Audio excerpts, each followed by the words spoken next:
president has a unique responsibility to set the command climate, to set the tone, to set an example. He has to be more careful with his language, especially if he talks about things like execution. So do Democrats. Can you please let me finish? Listening comprehension, people.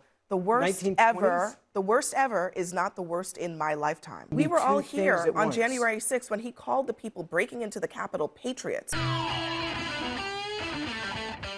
I want to jump into another CNN panel largely breaking down Trump's call for death against Democratic senators for seditious conspiracy, despite pardoning January 6ers actually charged with that same crime. So if you can, leave us a like on the video. It helps us out a ton. We're trying to get to 30,000 subscribers, and let's just get right to the breakdown with some fact checks ready. This is how our military feels right now.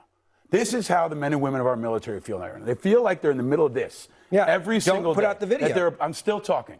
And that they're a political chew toy in the middle of this madness. But the president has a unique responsibility to set the command climate, to set the tone, to set an example. He has to be more careful with his language, especially if he talks about things like execution. So do Democrats. Can you please let me finish?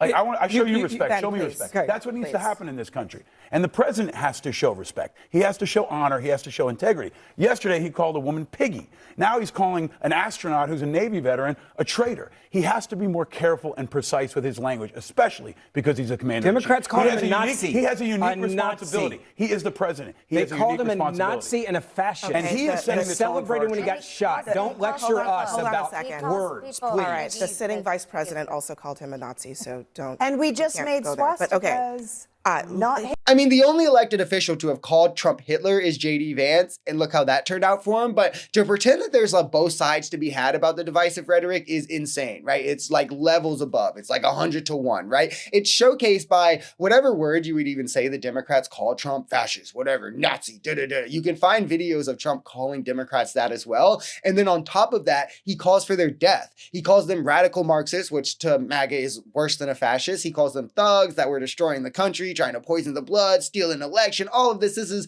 while he's also marching the military through only blue cities, investigating only Democrats, publicly calling for it also, as he disparages reporters who question him, veterans who question him, and more. It's genuinely disgusting. We were all here on January 6th when he called the people breaking into the Capitol patriots. How do those things He said go peacefully. He called them patriots. He said go peacefully. In order to enjoy the people there, he believed in you and I are talking about different things. We are talking about different things. In the moment, as they were breaking into the Capitol, Donald Trump released a video from the White House, and he called those insurrectionists patriots. He proceeded to then pardon them. How can that same man turn around and say a video that you just called a fundraising ploy is a seditious conspiracy?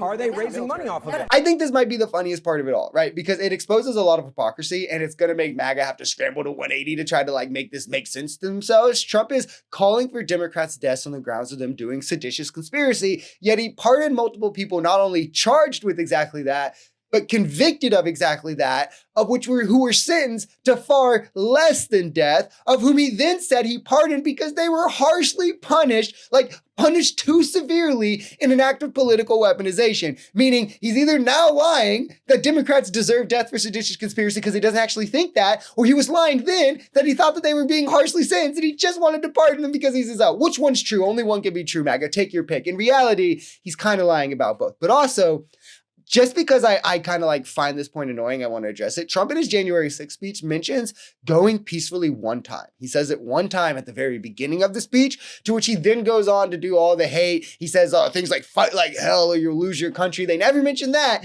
but he said peacefully once at the very beginning, and then he tweets out support while they're beating cops to death and storming in the Capitol, but nobody ever mentions that. But he said peacefully once.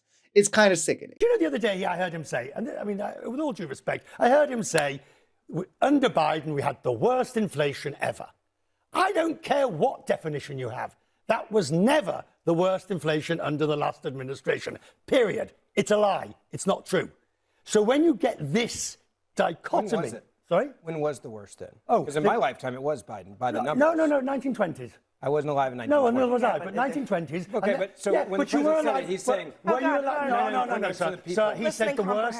Listening comprehension, people. The worst ever The worst ever is not the worst in my lifetime. I think it's the tricky little play on words that you kind of have to catch to make things seem like they're worse. And I'm glad that he called it out here. Also, literally whoever was in office was going to experience that inflation. It peaked before Joe Biden. Any spending that he signed into law went into effect. And the trend for it started in 2020. The spikes, it doubled multiple months in a row. It's just we were going from negative inflation. So of course, it's not going to spike to 10% from negative. The idea that it could be pinned on Biden when it was literally a global issue is insane, especially when, again, he led us to the fastest and strongest recovery. If the same thing happened to Trump right now, he would blame it on Biden, as he literally already is with 3% inflation. And then they, of course, never mentioned that Biden also led us to the strongest and fastest recovery, because that's like, too much of a pat on the back, where Trump is now seeing inflation skyrocket across the board, no end in sight, no plan in sight, not on a global trend, and only accusations and fingers to point.